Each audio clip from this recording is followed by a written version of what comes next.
ਵਾਹਿਗੁਰੂ ਜੀ ਕਾ ਖਾਲਸਾ ਵਾਹਿਗੁਰੂ ਜੀ ਕੀ ਫਤਿਹ। ਗੁਰੂ ਪਿਆਰੀ ਗੁਰੂ ਸਵਾਰੀ ਪਰਮ ਸਤਿਕਾਰਯੋਗ ਸਾਧ ਸੰਗਤ ਜੀਓ, ਜਿਵੇਂ ਕਿ ਗੁਰਬਾਣੀ ਦਾ ਫਰਮਾਨ ਆ, ਬ੍ਰਹਮ ਗਿਆਨੀ ਸਗਲ ਸ੍ਰਿਸ਼ਟ ਕਾ ਕਰਤਾ, ਬ੍ਰਹਮ ਗਿਆਨੀ ਸਦ ਜੀਵੇ ਨਹੀਂ ਮਰਤਾ। ਸੋ ਅੱਜ ਦਾਸ ਇਸੇ ਹੀ ਘਟਨਾ ਦੇ ਪਰਥਾਏ ਧੰਨ ਧੰਨ ਬਾਬਾ ਨੰਦ ਸਿੰਘ ਹੋਣਾ ਦੇ ਜੀਵਨ ਦੀ ਇੱਕ ਐਸੀ ਅਦਭੁਤ ਘਟਨਾ ਆਪ ਸਾਰੀਆਂ ਸੰਗਤਾਂ ਦੇ ਨਾਲ ਸਾਂਝਾ ਕਰਦਾ, ਜਿਹੜੀ ਘਟਨਾ ਬਾਬਾ ਨੰਦ ਸਿੰਘ ਹੋਣਾ ਦੇ ਸਰੀਰ ਛੱਡਣ ਤੋਂ 34 ਸਾਲ ਬਾਅਦ ਦੀ ਆ। ਸੋ ਇਹ ਜਿਹੜੀ ਘਟਨਾ ਹੈਗੀ ਆ, ਇਹ PS ਸੁੰਡੀ ਹੋਏ ਆ, ਇੱਕ ਬ੍ਰਿਗੇਡੀਅਰ ਜੋ ਫਿਰੋਜ਼ਪੁਰ ਦੇ ਵਿੱਚ ਇੱਕ ਮੇਜਰ ਦੇ ਉੱਤੇ ਬਿਰਾਜਮਾਨ ਸੀਗੇ ਉਹਨਾਂ ਟਾਈਮਾਂ ਦੇ ਵਿੱਚ, ਉਹਨਾਂ ਦੇ ਜੀਵਨ ਦੇ ਨਾਲ ਸੰਬੰਧਿਤ ਹੈ। ਸੋ ਦੱਸਦੇ ਸੀਗੇ ਕਿ ਜਦੋਂ ਉਹਨਾਂ ਦੇ ਘਰ ਦੇ ਗ੍ਰਹਿ ਦੇ ਵਿਖੇ ਬੱਚੀ ਨੇ ਜਨਮ ਲਿਆ ਸੀ। ਸੋ ਇਸ ਬੱਚੀ ਦੇ ਜਨਮ ਦੀ ਖਬਰ ਜਦ ਘਰਦਿਆਂ ਨੇ ਇਹਨਾਂ ਨੂੰ ਚਿੱਠੀ ਤਾਰ ਰਾਹੀਂ ਫਿਰੋਜ਼ਪੁਰ ਦਿੱਤੀ ਸੀਗੀ, ਅਤੇ ਉਹਦੇ ਵਿੱਚ ਉਹਨਾਂ ਨੇ ਲਿਖਿਆ ਸੀਗਾ ਕਿ ਆਪ ਦੇ ਗ੍ਰਹਿ ਵਿਖੇ ਬੱਚੀ ਦਾ ਜਨਮ ਹੋਇਆ, ਸੋ ਆਪ ਘਰ ਦੇ ਵਿਖੇ ਜਲਦੀ ਪਹੁੰਚੋ।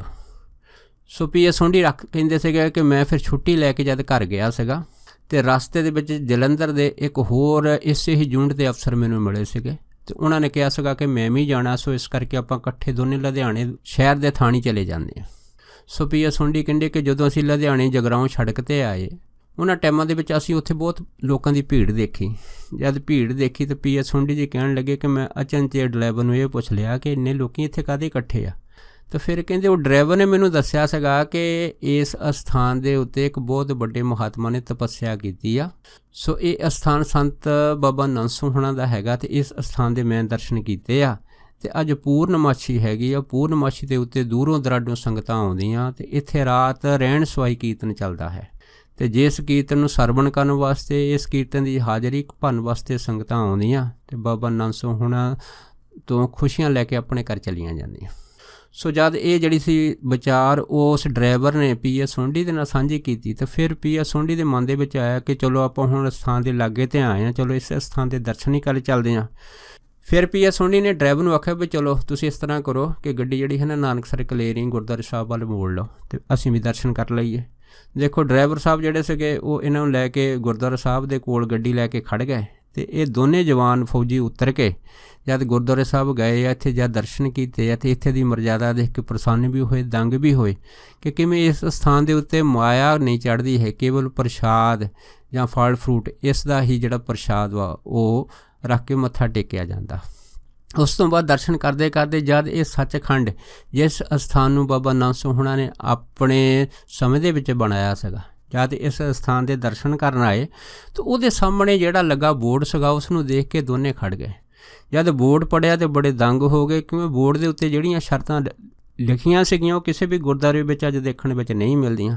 ਜਦੋਂ PS ਸੁੰਡੀ ਅਤੇ ਇਹਦੇ ਨਾਲ ਦੇ ਸਾਥੀ ਨੇ ਸ਼ਰਤਾਂ ਪੜ੍ਹੀਆਂ, ਅਤੇ ਸ਼ਰਤਾਂ ਪੜ੍ਹ ਕੇ ਦੋਨੇ ਚੁੱਪ ਕਰਕੇ, ਕਿਉਂਕਿ ਇਸ ਬੋਰਡ ਦੇ ਉੱਤੇ ਇਹ ਲਿਖਿਆ ਸੀਗਾ ਕਿ ਜਿਸ ਵੀ ਸ਼ਖਸ ਇਸ ਅਸਥਾਨ ਦੇ ਦਰਸ਼ਨ ਕਰਨੇ ਆ ਅਤੇ ਘੱਟੋ ਘੱਟ ਇੱਕ ਪਾਠ ਧੰਨ ਗੁਰੂ ਗ੍ਰੰਥ ਸਾਹਿਬ ਮਹਾਰਾਜ ਦਾ ਮਹੀਨੇ ਦੇ ਵਿੱਚ ਆਪ ਕਰੇ ਜਾਂ ਸੁਣੇ। ਦੂਸਰਾ ਉਹਦੇ ਵਿੱਚ ਇਹ ਨਿਯਮ ਜਿਹੜਾ ਸੀ ਉਹ ਰੱਖਿਆ ਗਿਆ ਸੀਗਾ ਕਿ 50 ਪਾਠ ਸੁਖਮਨੀ ਸਾਹਿਬ ਦੀ ਬਾਣੀ ਦੇ ਕਰਨੇ। ਅਗਰ ਉਹ 50 ਪਾਠ ਸੁਖਮਨੀ ਸਾਹਿਬ ਦੀ ਬਾਣੀ ਦੇ ਨਹੀਂ ਕਰ ਸਕਦਾ ਤਾਂ ਫਿਰ ਤਕਰੀਬਨ 80 ਪਾਠ ਜਪਜੀ ਸਾਹਿਬ ਦੀ ਬਾਣੀ ਦੇ ਕਰਨੇ। ਅਗਰ ਫਿਰ ਵੀ ਅਗਰ ਉਹ 80 ਪਾਠ ਜਪਜੀ ਸਾਹਿਬ ਦੇ ਨਹੀਂ ਕਰ ਸਕਦਾ ਤਾਂ ਫਿਰ ਰੋਜ਼ ਦੀਆਂ 6 ਮਾਲਾਂ ਮੂਲ ਮੰਤਰ ਦੀਆਂ ਕਰਨੀਆਂ। ਸੋ ਅਗਰ ਉਹ 6 ਰੋਜ਼ ਦੀਆਂ ਮੂਲ ਮੰਤਰ ਦੀਆਂ ਮਾਲਾਂ ਨਹੀਂ ਕਰ ਸਕਦਾ, ਫਿਰ 80 ਮਾਲਾਂ ਰੋਜ਼ ਦੀਆਂ ਵਾਹਿਗੁਰੂ ਸ਼ਬਦ ਦੇ ਜਾਪ ਦੀਆਂ ਕਰਨੀਆਂ। ਸੋ ਇਹ ਤਾਂ ਨਿਯਮ ਜਿਹੜੇ ਆ ਇਹ ਦੱਸੇ ਗਏ ਆ। ਬਾਕੀ ਜਿਹੜੇ ਹਿੰਦੂ ਭਰਾ ਆ ਉਹਨਾਂ ਦੇ ਵਾਸਤੇ ਰਾਮ ਨਾਮ ਦੀਆਂ 160 ਮਾਲਾਂ ਰੋਜ਼ ਜਪਣੀਆਂ, 108 ਮਣਕੇ ਵਾਲੀਆਂ। ਅਤੇ ਇਸੇ ਤਰ੍ਹਾਂ ਹੀ ਜਿਹੜੇ ਮੁਸਲਮਾਨ ਵਾ ਉਹਨਾਂ ਦੇ ਵਾਸਤੇ ਵੀ 160 ਮਾਲਾ ਅੱਲਾ ਅੱਲਾ ਨਾਮ ਜਪਦੀਆਂ ਰੋਜ਼ ਕਰਨੀਆਂ। ਇਹ ਤਾਦਕ ਜਾਂ ਸ਼ਰਤਾਂ ਇਹਨਾਂ ਨੇ ਪੜ੍ਹੀਆਂ, ਦੋਨੇ ਚੁੱਪ ਕਰ ਗਏ।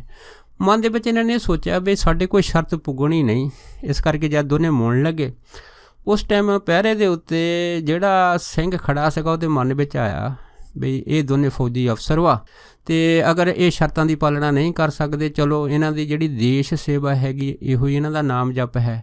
ਇਸ ਕਰਕੇ ਉਹਨੇ ਇਹਨਾਂ ਨੂੰ ਕਹਿਤਾ ਵੀ ਚਲੋ ਕੋਈ ਗੱਲ ਨਹੀਂ, ਅਗਰ ਤੁਸੀਂ ਨਹੀਂ ਕਰ ਸਕਦੇ ਤੁਸੀਂ ਅੰਦਰ ਜਾ ਕੇ ਦਰਸ਼ਨ ਕਰ ਲਓ। ਬਾਕੀ ਅਗਰ ਬਾਬਾ ਨੰਦ ਸਿੰਘ ਹੋਣਾ ਨੇ ਚਾਹਿਆ ਤਾਂ ਤੁਹਾਡੇ ਤੋਂ ਨਾਮ ਵੀ ਜਪਾ ਲੈਣਗੇ, ਸ਼ਰਤਾਂ ਵੀ ਬਣਾ ਲੈਣਗੇ। ਇਹ ਜਦ ਉਹਨੇ ਕਿਹਾ ਹੈਗਾ ਅਤੇ ਇਹ ਜਿਹੜੇ ਫੌਜੀ ਅਫਸਰ ਸੀ ਇਹ ਸੁਣ ਕੇ ਬੜੇ ਪ੍ਰਸੰਨ ਹੋ ਗਏ। ਪਰ ਆਪ ਸੰਗਤਾਂ ਜਾਣਦੀਆਂ ਹੈਗੀਆਂ ਕਿ ਇਸ ਸਥਾਨ ਦੇ ਉੱਤੇ ਜਿੰਨੇ ਦਰਸ਼ਨ ਕਰਨੇ ਹੋਣ ਉਹਨਾਂ ਨੂੰ ਇਹਨਾਂ ਨਿਯਮਾਂ ਦੀ ਪਾਲਣਾ ਕਰਨੀ ਪੈਂਦੀ।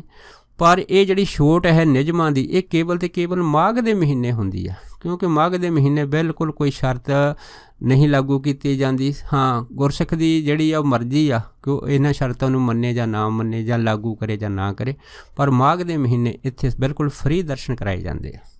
सो जदों दोनों प्रेमी अंदर गए, फिर पी एस सोंधी ने जब दर्शन किए, दर्शन करते सारी उन्होंने इस गल का एहसास होया जिमें गुरबाणी का फरमान है कि सचखंड वसे निरंकार कर कर वेखे नदर निहाल। सो उत्थे निरंकार की पूर्ण हाजरी इन्हों प्रतीत हुई।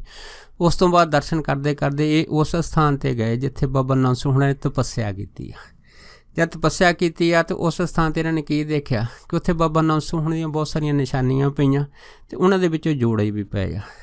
सो पी एस सोंधी के मन के आया कि जो बाबा नंद सोहना के जोड़े पे तो इस जोड़ियां के उत्ते भी बड़े प्रेम शरधा के नाल नमस्कार करिए। पर जिमें अजकल जिहड़े बाबा नंद सोहना के जोड़े आ वो शीशे दी अलमारियां बना के विच रखे हुए आ, पर उन्हां टाइमां दे विच संगत की घाट सीगी, संगत घट आउंदी सीगी, इस करके जोड़े खुले रखे जाते सीगे। सो पी एस सोंधी जी ने उन्हां जोड़ियां दे उत्ते जदों बड़े शरधा ते प्रेम नाल नमस्कार कीती तो बाबा नंद सोहना का जिहड़ा जोड़ा सीगा वो पी एस सोंधी दे मस्तक दे नाल छो गया। जद छो गया, पर इस टाइम तो इन्हां दे मन दे विच इस तरह का कोई विचार नहीं आया। पर इस तरह दर्शन करके जब बाहर निकल के फिर पी एस सोंधी अपने घर नूं रवाना हो गए। जब रवाना होए, जो घर आए, घर आउंदियां ही एक दो दिन बाद इन्हां दी जिहड़ी सी हालत वो बिगड़न लग पई। जब हालत बिगड़न लगी, सो हालत बिगड़न तो बाद फिर घरदियां ने इन्हां दा इलाज कराउणा शुरू किया, कुछ डॉक्टरां तो दवाई खाधी, पर हालत जिहड़ी सी दिनों दिन बिगड़दी गई। जब थोड़ी जी हालत गंभीर होंदी दिसी, सो घरदियां ने इन्हां नूं मिलिटरी हॉस्पिटल जलंधर भर्ती कराता। जद उत्थे भर्ती कराया तो उत्थे डॉक्टर ने जब इन्हां दा पूरे टेस्ट किए, टेस्ट करन तो बाद जब इन्हां दा इलाज शुरू किया, पर कारण ऐसा होया कि आराम आउण दी वजह दे नाल जिहड़ी हालत सी वो दोबारा बिगड़दी गई। तो ये जिहड़ी हालत सी पी एस सोंधी दी इन्नी वड्डी बिगड़ गई कि आप जिहड़े सी पी एस सोंधी वो बेहोशी की हालत में चल गए, जिसनूं कोमा आखदे आ। जद कोमा की हालत में चल गए, फिर डॉक्टर भी जिहड़े सी बेबस हो गए। फिर डॉक्टर ने एक लिस्ट हुंदी है इहो जिहे मरीजों की जिथे डॉक्टरां दे हत्थ खड़े कर दिते जांदे आ। इस लिस्ट नूं SI ते BI आखदे आ। इहदे विच इन्हां दा जिहड़ा सीगा नंबर है उत्थे लिख दिता गया। उस तो बाद दसदे आ जद कोमा दे पी एस सोंधी जिहड़े चले गए तो फिर इहदे विचों कद बाहर आउण कद नहीं आउण इहदी कोई गारंटी नहीं, क्योंकि साइंस इत्थों तक ही है। सो डॉक्टर ने सारी जिहड़ी गल सी वो रब दे भरोसे छड्ड दित्ती। उस तो बाद जद इन्हां दी जिहड़ी लड़की सी जद 20 दिनों तो बाद 21वें दिन दे विच होई तो जद वो 21वां दिन चढ़िया तो फिर पी एस सोंधी दे नाल इस ही बेहोशी हालत दे विच बड़ा एक अद्भुत दृश्य कौतक इन्हां ने तक्या। इन्हां ने की देखा कि आसमान दे उत्तों बिल्कुल चिट्टे रंग के प्रकाश दे विच एक बहुत ही दिव्य आत्मा हेठां हेठां जिहड़ी वो थल्ले उतर रही है। जब थल्ले उतर रही है तो पी एस सोंधी उसनूं देख रहे आ। देखते देखते वो जिहड़ी आत्मा प्रकाश का स्वरूप सीगी जब थल्ले उतरदी गई, फिर पी एस सोंधी दसदे आ कि मैं बड़े अचरजमई नाल उसनूं तक रहा सीगा ते अचनचेत आकाशबाणी हुई कि भाई ये उहो ही महान आत्मा हैगी आ जिस दे चरनां दे उत्ते तुसीं मत्था टेकिया। जद ये गल हुई सी फिर पी एस सोंधी सोचण लगे कि भी वाकई ही मैं नानकसर कलेरी गया सीगा, उत्थे बाबा नंद सोहना दे जिहड़े जोड़े पे सी, जद उन्हां जोड़ियां दे उत्ते मैं मत्था टेकिया सीगा ते जिहड़ा मेरा मस्तक सीगा उस जोड़े नाल छू गया सीगा। सो उस आकाशबाणी च ये दस्सिया कि ये उही ही महान आत्मा हैगी आ। हौली हौली पी एस सोंधी ने की देखा कि ये आसमान तो उतर रहे प्रकाश दे विच संत बाबा नंद सोहनी उन्हां दे बिल्कुल मंजे दे कोल आके खड़ गए। जद खड़ गए तो फिर पी एस सोंधी बड़े हैरानजनक तरीके दे नाल जद इन्हां नूं तक्कण लगे तो बाबा नंद सोहना दे जो ही ने दर्शन किए, दर्शन करदे ने कीता कि बाबा नंद सोहना दा नराली चेहरा प्रकाश दे नाल दगमग कर रहा हैगा। उस तो बाद जब जगमग जगमग करते देख रहे सी तो अचनचेत बाबा नंद सोहना दे बोल फड़ के तो बड़े ही अमृतमई बोल उन्हां दे रसना चों निकले। उहदे विच बाबा नंद सोहना ने इन्हां नूं आख्या, कहंदे उठो जी नाम जपो।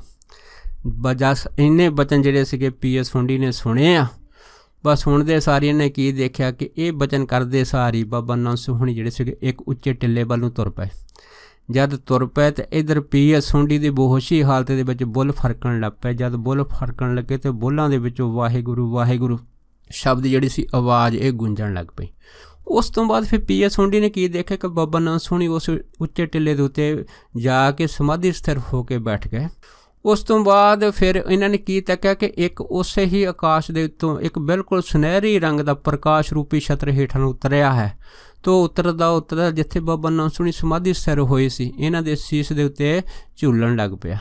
जद झूलन लग पिया तो इधरों जिहड़ी सी आवाज़ वाहिगुरू वाहिगुरू शब्द की जद इन्हां दे रसना दे विचों गूंजण लगी, तो उस टाइम ड्यूटी ते बैठी जब नर्स ने यह देखा, वो बड़ी हैरान हुई।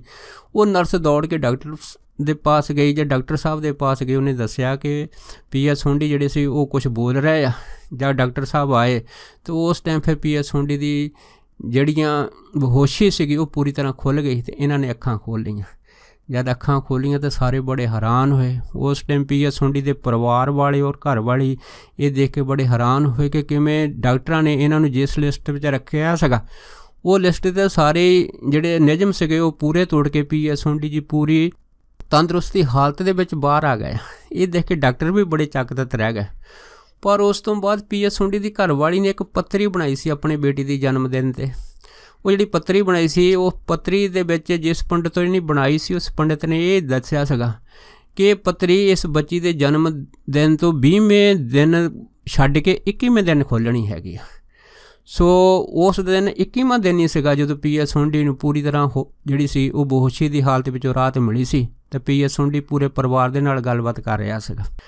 पर जद इहदी घरवाली जिहड़ी सीगी वो पत्री खोलण दे विच बहुत ज़्यादा उत्सुक होई। फिर उन्हें जब पत्री मंगाई तो पत्री जब खोली तो पत्री खोल के जब उन्हें पढ़ी तो वो दंग रह गई, क्योंकि उस पंडित ने इसे पत्री दे विच ये लिखिया सगा कि ये जिहड़ी बच्ची तुहाडे घर दे विच जन्म लै रही आ, ते इस बच्ची दे जन्मदिन तो पूरे 20 दिन बाद इस दे पिता पी.एस. सोंडी दी मौत हो जाएगी, वो सुरगवास हो जाएंगे।